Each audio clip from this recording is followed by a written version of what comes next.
Kia ora koutou katoa. Welcome everyone. I'm David Robinson, go on the internet as the name Karit.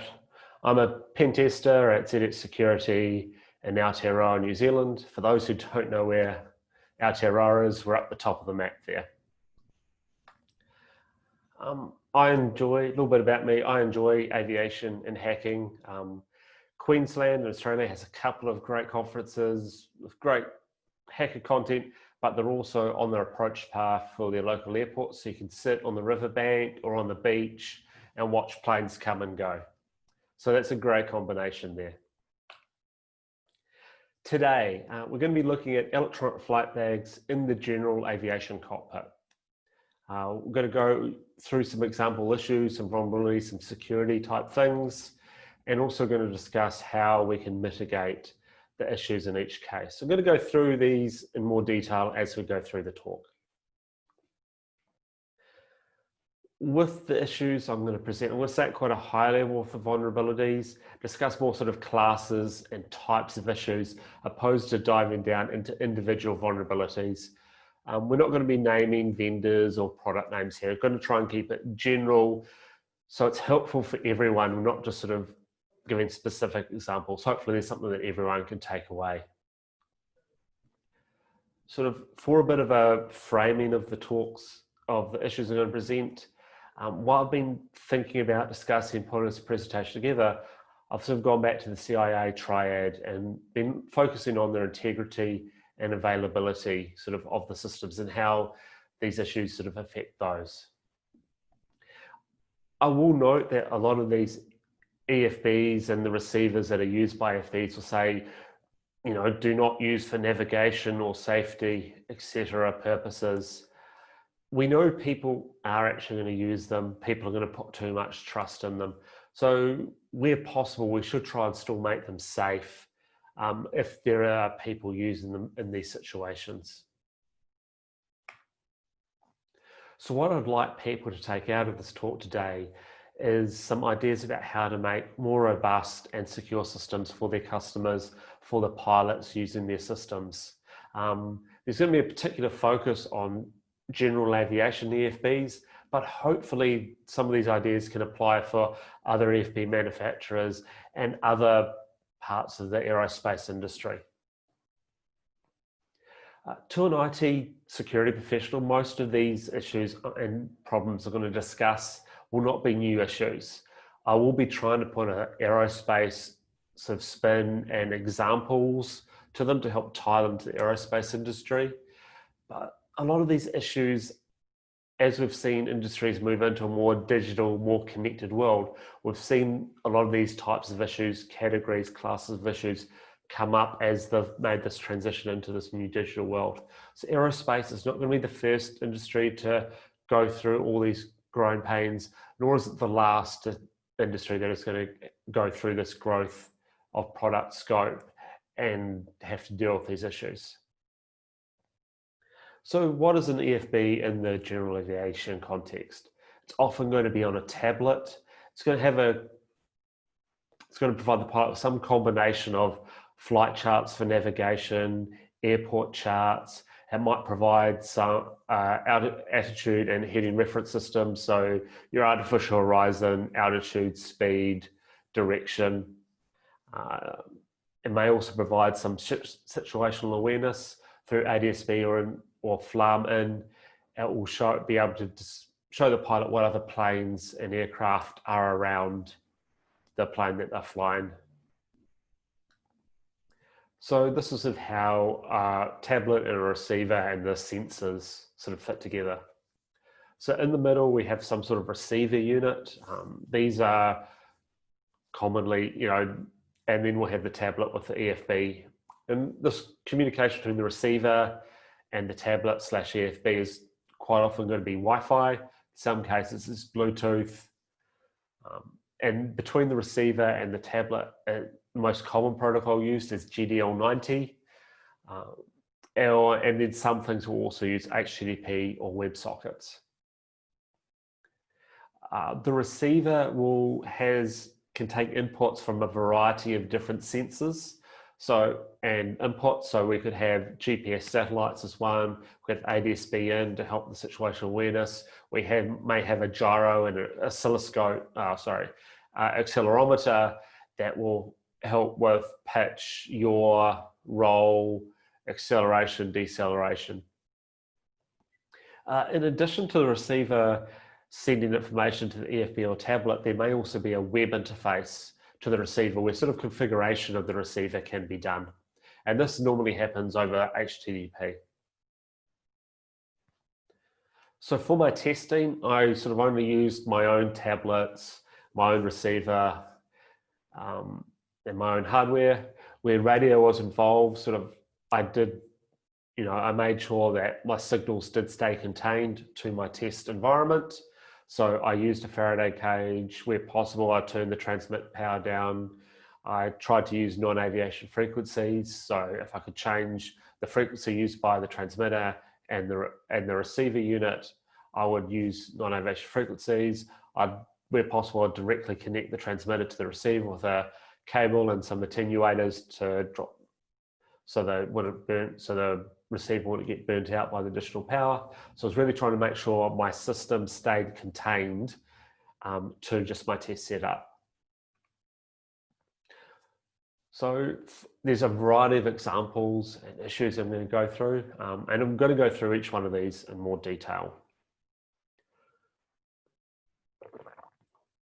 So first up, we're going to look at heartbeat messages.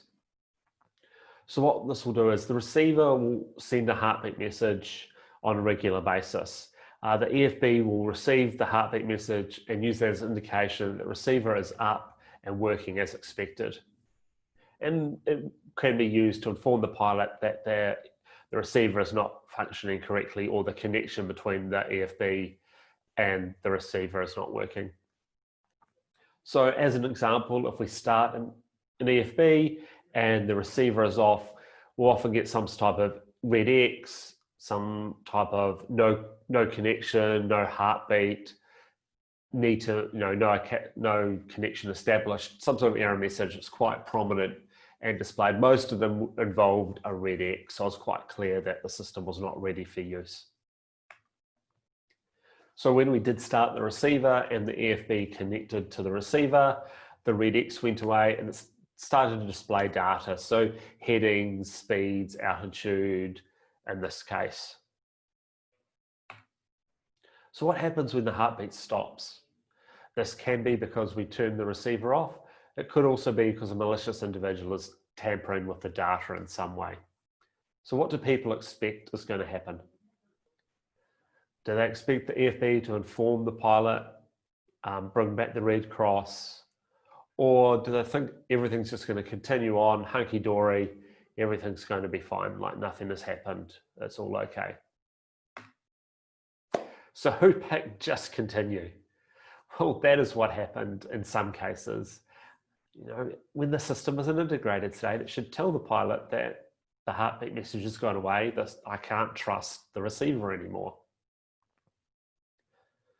So when we are, for these heartbeat messages, we need to make sure the EFB is using it as an ongoing check. It's not just a check to be used at startup, have all the components started up. It needs to be an ongoing check to ensure that the receiver is still up and running.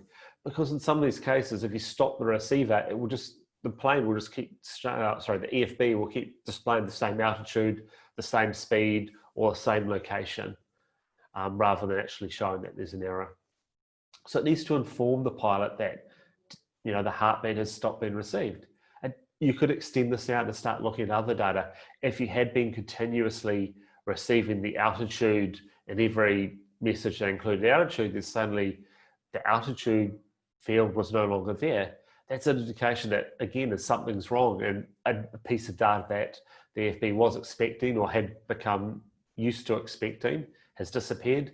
Maybe it should inform the pilot that just because the altitude has disappeared, other data may not be as of the high quality as it was before.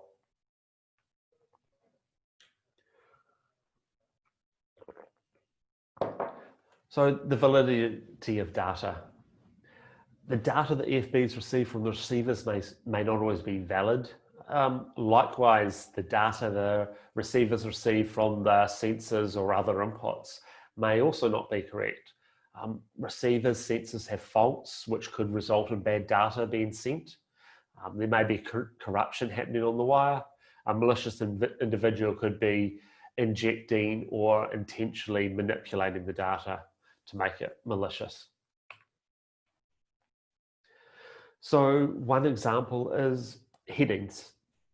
This is a test I did, was normally a heading in aviation would be between 0 and 359 degrees or 1 and 360 degrees, depending on the particular implementation. But whatever happens, the heading should not be more than 360 degrees. So in one case, with a dummy receiver, I sent an EFB a message where the heading was 450 degrees. It was actually remapped and displayed as 90 degrees, which if you take a step back and you think about the underlying math libraries which the EFB may be using, when you're talking about degrees and degree maths, 90 degrees makes sense because you've got 450 degrees. So you go 360 for a whole circle, then another 90 degrees, 450. In the math domain, when you're dealing with angles, that makes sense. But in the aviation domain, yes, headings are measured as degrees, but we're dealing with headings, not degrees. So in this case, in this case, in aviation, it's 360 degrees. So if it's more than that, we know it's actually an error. So if we take a quick step away from EFBs and we think about another system where there can be pilots presented with information in their user interface, which informs the pilot that there is a disagreement, there is an issue with a sensor. A recent case has been with the 737 MAX and the MCAS. One of the things have come out that the angle of attack indicator, the AOA, there's a disagree warning. This was an optional extra that airlines could select. And I understand in the MCAS changes, this warning is now is going to be implemented on all 737 MAX aircraft. And what this warning does was displaying that, when the sensors no longer, seeing there's multiple AOA sensors on an aircraft, when the values differed, it was going to warn the pilot there was a disagreement. So the pilots knew that this piece of data could not be no longer valid, and maybe they need to use other sources to cross-reference and understand what the issue was. So it will be good if EFBs, when they start to detect the data may no longer be valid, it's gone out of bounds, it's not what they expect, there's a disagreement, it'd be good to see if there was a type of warning, if an EFB could provide some sort of warning as the 737 MAX does with the AOA disagreement as one sort of recent example. So this can be, when they start to disagree or they go out of bounds, like the headings, if they're 450 degrees, it's out of bounds. It's an indication there should be an error. So what EFBs and receivers should do is they should know what the data should look like under normal operation. They should be checking that their expected data is in the correct range. And when it's out of range, inform the pilots somehow or stop the information being sent so people cannot make the wrong decisions about it, or that you shouldn't be relying on a sensor that is having a fault. Additionally, you can look at the trends in the data.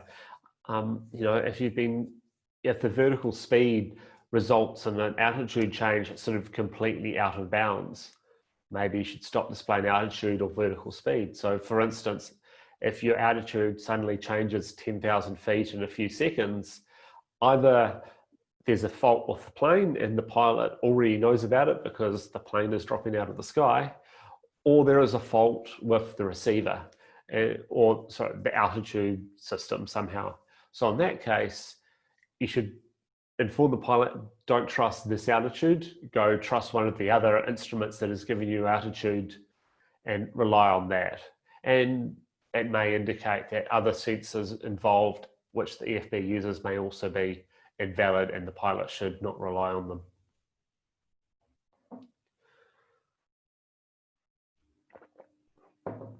So with the situational awareness that pilots can have of the aircraft around them, there are some sort of denial of service scenarios. So what some EFBs do is they have a moving map, which is normally for navigation, showing you where the navigational aids are, showing you your route. But additionally, if the system is capable of ADS-B, it can start showing the other aircraft around and where they are. And with software-defined radio, it's easy to transmit ADS-B out. Renderman and others have discussed this previously at many other conferences. And I believe there's some other talks at the Aerospace Village on ADS-B spoofing as well. So this is sort of roughly what it looks like. We've got a moving map, we've got the aircraft, we've got its route, and we've got some other planes around it. So what I did was I did a situation where I had this plane and I injected a large number of planes around it. So it's going to be a really super congested airspace. Lots of conflicts, lots of potential path crossings, a lot of potential hazards.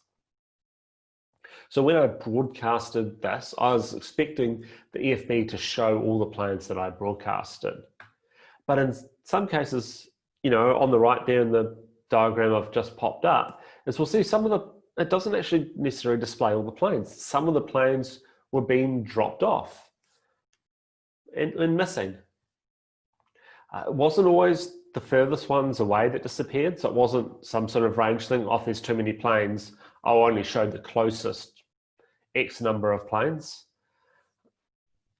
I couldn't really determine a pattern that resulted of what planes were missing. And also, if I replayed the same input data into the system, I wouldn't necessarily get the same output. So without sort of further research and diving into the code, my current hypothesis is it's something to do with the way that the timing of the message received and how it packages up X number of planes to send down every half a second or every 10 milliseconds, depending how often it's sent the current list of planes is, and there's some cutoff and buffers. That's my hypothesis. I'm not entirely sure. It's just saw this pattern of indiscriminate planes being dropped off. And this ADS-B spoofing can be combined with TCAS issues. I think Pentest Partners, Ken talked about this back in May. I believe there's also a talk going on during this Aerospace Village about this in more depth. But what I'll say on this is with ADS-B and TCAS, and TCAS is the traffic collision avoidance system, that you can actually help. You can start putting in malicious ADS-B targets to help reinforce to the pilot there is actually a real TCAS issue. It's not a malicious one, because you can make the two sources correlate with each other. So you could have a malicious plane come in and then you'd start to get TCAS messages maliciously, which will come in and reinforce that as well. So, and while I was discussing this of TCAS in some instances, from what I understand, has directional antennas. So it can tell where the TCAS message is coming from, whether it's to the left or whether it's to the right or up or down, and so on. We could do the same with ADS-B antennas. So we know where the aircraft should be based on its location in the ADS-B message, but we could also look at the direction the signal's coming from to ascertain if I believe the plane's over there and the signal's coming from over there, so that they most probably correspond. But if the plane's over there and the signal's coming from another direction, we know that possibly this is a malicious ADS-B message. So if we've got that, we can rule them out. And the ADS-B receivers, when they are not going to pass down a full set of aircraft, as they're somehow dropping aircraft, it needs to inform the downstream systems, in this case the EFB, that there is an issue and it is operating in a degraded state. Additionally, if the EFB is dropping planes because of some limitation it has, it should also display some indication that planes are missing from the display, and do not use this as a situational awareness tool at the moment.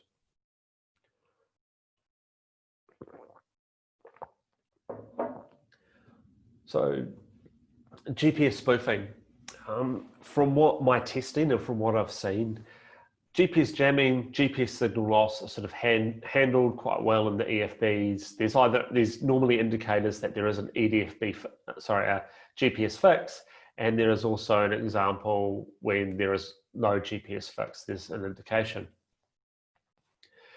But when we send malicious GPS signals, this is not the case. So we're a malicious GPS signal.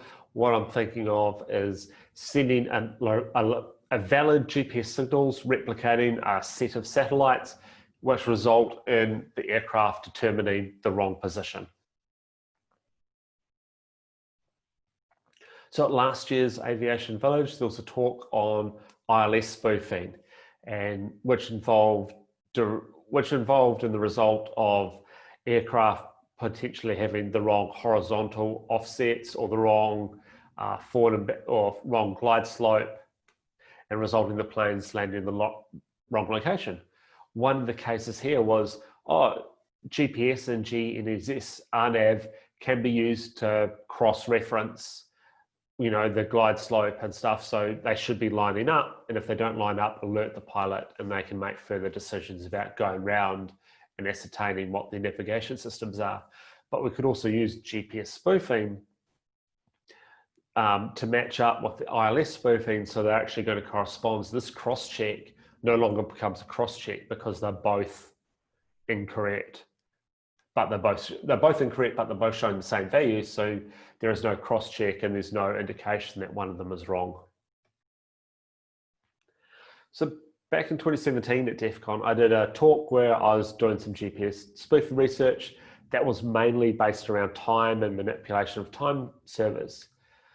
But what I did during that research was I looked at how we could go about detecting GPS spoofing. And in that case, I came up with a bit of a proof of concept tool called GPS Snitch. It's not production ready, but what it was looking at some of the GPS parameters, signal parameters, and it was possible to actually detect when GPS spoofing was happening. So for a start, the maths is all based around the GPS satellites broadcasting very accurate time, and then based on the time offsets between the different satellites, math happens and you get a location. So if we've got a clock on the receiver that is being synced up with the GPS when we first turned it on, the time should stay in sync together. But if we suddenly start GPS spoofing and the GPS receiver locks onto this spoof set of signals from a range of spoof satellites, we'll notice the time will jump, and it might be 10 milliseconds ahead of time, 5 milliseconds slow. But if we get sudden change in time, that's an indication that a spoofing attack's happened, because trying to start up and have a spoofing attack start with a time with sub-millisecond accuracy is quite a difficult task. And that's one parameter. There's other parameters, and I found that actually when you looked at more parameters, it was actually, you get a much more stable system, particularly if you're leaving it running. During my testing, I left it running for a day just to see what the natural variations were. And I found that looking at one attribute wasn't really enough. You need to look at a range of attributes.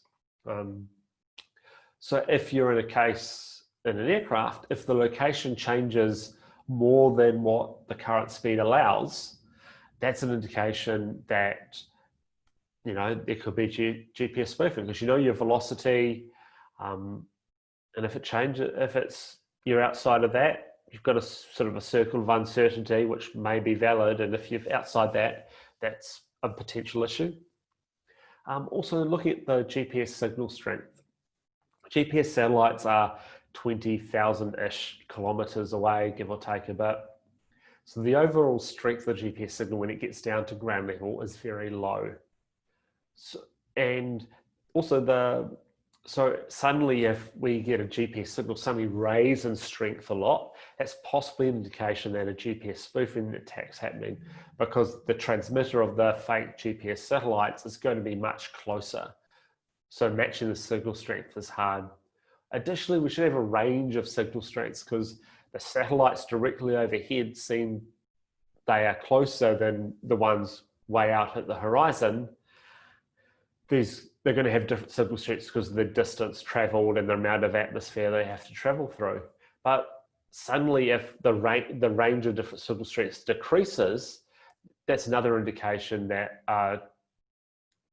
malicious GPS transmission's happening, because when you're doing the malicious transmission, chances are it's all coming from one transmitter, and it's going to have a very similar signal strength. Sort of additionally, like we sort of said back with the TCAS and the GPS, was again looking at the signal direction. We know where the GPS satellites should be at any given time. We know the plane's current location, so we know in what direction the GPS signal should be coming from for each of the satellites. So if they don't come from the expected direction, it's an indication that there might be GPS spoofing or a GPS attack happening. So what we need to do to help mitigate some of this risk in the EFBs is and the receivers, they need to start monitoring GPS for abnormalities. So like with some of the topics I talked about with the GPS snitch. Show an indicator that when you have no GPS fix, when you detect the spoofing, display GPS, no GPS fix, because you can no longer trust that as an input. Mark it as no GPS fix or degraded GPS fix or something, whatever meets the relevant terminology and accuracy standards.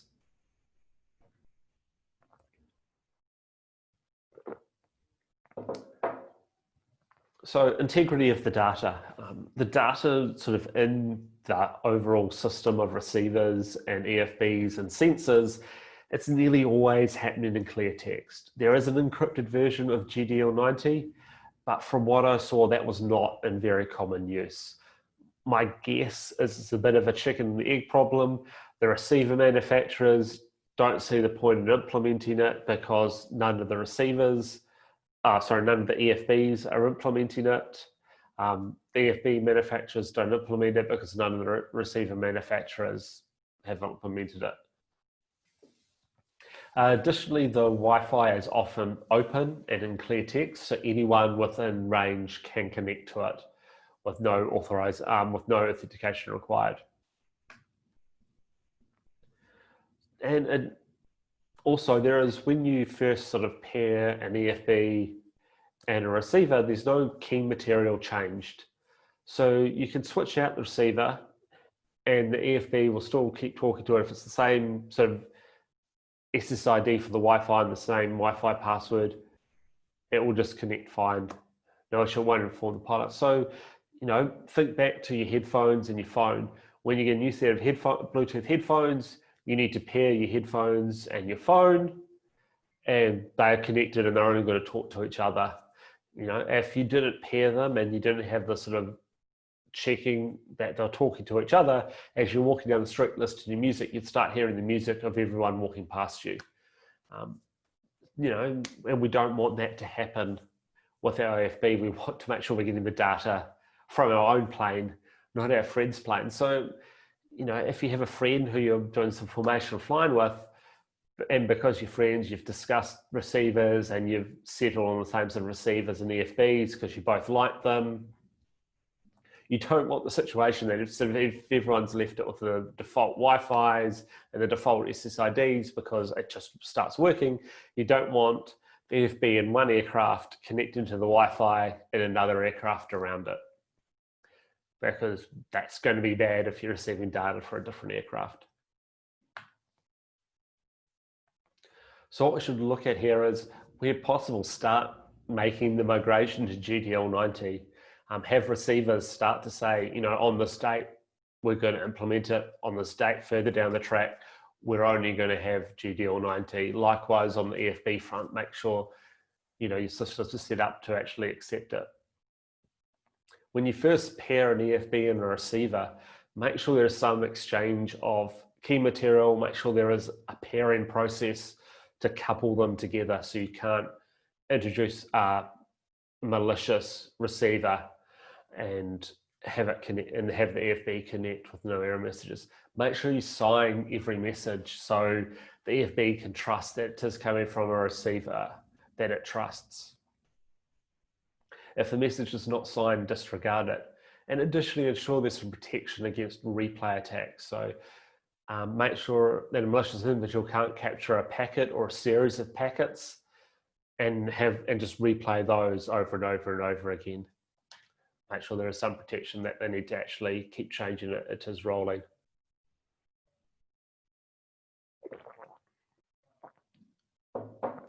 So device hardening is part of my job. I look at devices, systems, hardware, and to make sure they are robust. There's testing to make sure they've got vulnerabilities, but also checking that they're robust. So even if there are vulnerabilities I don't know about, their attack footprint is as small as possible. And when I was looking at some of the receiver devices, I was put this hat on. I was thinking, have they made the attack footprint as small as possible? And in some cases, they had made the attack footprint bigger than it could have been. For instance, there was a receiver that had an internal fan, and based on the receiver's temperature, it would put the fan speed up and down to keep the system at the optimal temperature. But instead of setting it up so the fan controller only listened to commands coming from inside the device, they configured it so it would accept commands from anywhere in the Wi-Fi network. And that's wrong, because in case the only thing the fan controller should be receiving commands from is the temperature sensor inside the receiver. So when the temperature sensor noticed the temperature rising, it needed to tell the fan to go faster and vice versa. Additionally, they're all weak Wi-Fi configs, as mentioned before. A lot of them are open. They don't have pre-shared keys. They don't use WPA2, WPA3. Using pre-shared keys, they will put protection on it. So A, it will encrypt most of the data. B, it will mean that only authorized people can connect to that Wi-Fi network. So you won't have malicious and rogue things connected into the Wi-Fi network. Though even with encryption, even with the WPA, WPA2, there's still some attacks you can do against it, which can have downsides. For instance, there's management frames, which are below the data and control the the Wi-Fi connection. And there's a particular message called a deauthentication packet. And what that does, it's sent from the access point to the receiver. So the access point in this case would be the receiver device, and the wireless client would be the tablet / EFB. And what the access point says is normally you'll say, hey, please disconnect, re-establish, because I want you to re-authenticate. So provide me with the password and whatever again. The problem is these messages aren't signed normally, so anyone can come along and send deauthentication packets. And this results in two possible cases: that you get a denial of service because the EFB or tablet will no longer be able to connect. It just keeps being told to re-authenticate. So I'll connect, get a packet to say re-authenticate, so disconnect, deauthenticate, and re-authenticate again. Additionally, it can also be used to steer the device. Instead of talking to a legitimate receiver, there might be a malicious receiver. So what you do is, when it's connected to the legitimate receiver, you send the authentication packets. When it's connected to the malicious receiver, you don't send the authentication packets, so it stays connected to that. So the EFB is receiving data from the malicious receiver rather than the receiver that the pilot put there. There's also additional services running. SSH is a common tool used for remote access to a device for configuration. So in essence, production devices don't need SSH enabled at all, because they should be in a sort of their secure, hardened format. They're not, when it's not an active development or active debug, you don't need the sort of access to the device. And even digging into further, its configuration was not in line with sort of best practices for the use case, sort of, and following hardening guides. They sort of had basic things like port forwarding turned on, root logons turned on, a lot of things that you wouldn't normally see in something. You'd see it in the default sort of installs just to make it work, but hasn't shown the additional hardening steps that have gone through. Also, the web config user interface had no password on first use, no password change on first use, no password at all. So even if the Wi-Fi network had a pre-shared key and password, as I mentioned on the previous slide, you should also have a password on the web UI to control the configuration of the receiver. This is so we have security in depth. So if got multiple layers of security control. So if one fails, there's still a safety net to stopping the malicious individual getting further into the system.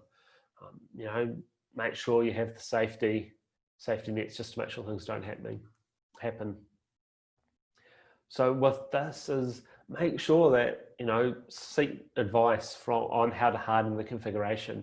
Make sure their attack footprint is as small as possible.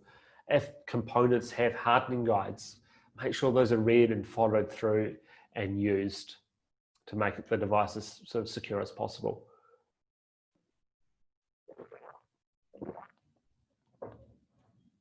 So password management. So as I just said, web UIs often didn't have passwords on them, or didn't prompt for a password change on first use. Going back to the Wi-Fi case I've used a few times now, there is sometimes options to enable Wi-Fi encryption with WPA2, WPA3, or with pre-shared keys. One, when it did this, came up with a message saying, we've securely set up your Wi-Fi, you're going to need this password now, we're only going to show you this password the once. If you forget it, you'll need to do a factory reset. So, I went through, I factory reset it again, tried setting up the Wi-Fi, comes up with the same password. Go across to a different device, different instance of the same device, gives me the same password. So instead of being randomly generated, this password was hard-coded. It always gave you the same password to be used for the Wi-Fi. But and hard-coded passwords, that is a bad thing. Additionally, in this case, I found it a little bit worse was because the text and the messaging around the password setup gave the user their experience that this was actually going to be a unique password. It was sort of randomly generated. It was secure, when in actual fact it wasn't. And that's sort of makes it sort of doubly bad, because the pilot or the user is not actually being provided with the correct information. So they can't make the correct decisions if they've been provided with the incorrect input information or documentation. So if there is a hard-coded password that you're going to use, say it's a hard-coded password, and recommend that the users actually set their own password, or better yet, just randomly set a random password, give them a QR code that you can scan, because most tablets and phones these days can read a QR code with a Wi-Fi password in and set the Wi-Fi up without actually having to type in a long password. You can just scan a QR code. Some of the EFB applications had companion websites. You had to use these, you had to sign up some of the times, because the EFBs would not work without them, because they had some sort of subscription functionality that free users, you only saw so much, paid users use this, or you had to be a paid user, depending on the thing.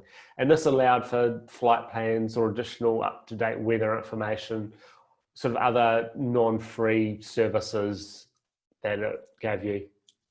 I did not test any of these companion websites. I only went as far as registering an account on these websites. So, and when I did this, I noticed there were some issues. In one case, I got emailed a password in clear text, which to me as a pen tester often means that passwords are not being correctly stored in the database. The fact that a clear text password can be sent via email. So that's a sign that incorrect password storage is being used. Additionally, we also saw some that allowed for weak passwords. So passwords that don't meet the standards of what people think is a strong password these days. Additionally, had some that said, oh, don't use any special characters. So putting my pen tester hat on, if I see a password field or some other user input field that says, oh, don't use quote marks, don't use dashes, and don't use these sort of other symbols, to me, that's a red flag that SQL injection might be available. They're trying to predict SQL injection by just not allowing users to use these characters. So, you know, if I was testing this for a job at work, if I saw text like don't use a quote mark, first thing I'm going to do is test SQL injection on it, because chances are that's why that message is there. So password management. OWASP, the Open Web Application Security Project Foundation, has a range of great cheat sheets, and these cover password storage, password management, authentication, along with a range of other really helpful documentations. They've got stuff around building more secure web apps. Additionally, they've also got stuff on building secure mobile apps, which most EFBs are. So that's a great resource for information. So hopefully these example issues and solutions have helped you, and you've gone away, you've got some ideas that you want to look into in your own products some more. So, and I hope that as you do future development, as you add features, as you test functionality, that you think, oh, what could a malicious individual do with this? You know, is there a way that they could affect their integrity or their availability of the system with what they could do? So sort of having this sort of what if hacker mindset, and hopefully you can bring some of that into your testing and your development. Also, what can the security industry do to help the aerospace industry in this regard? What help would you like from us? You know, would some example test cases of this sort of malicious thinking be useful? So as an EFB or receiver manufacturer, you can take these test cases on board and start working them into your systems. Would a test harness that was, say, a dummy receiver at which talked GDL90 instead of just sending sort of valid, helpful GDL90, also sent malicious payloads and started pushing the boundaries a bit more? Would that be something that was helpful, that you could set up this test harness, this receiver, connect your EFB to it, and have it sent all this malicious information to help you with your testing, help with the automation of the testing? Would that be something that's helped? So really good to hear some feedback from the industry of what you need from us as well. So thank you. Hopefully it's been useful for everyone. I'd really love to hear feedback, chat to some people, because if I'm passionate about it, I'm sure there are other people here out there who are interested about it. Well, that's why you came along and listened to this talk. Thank you very much. See you all later.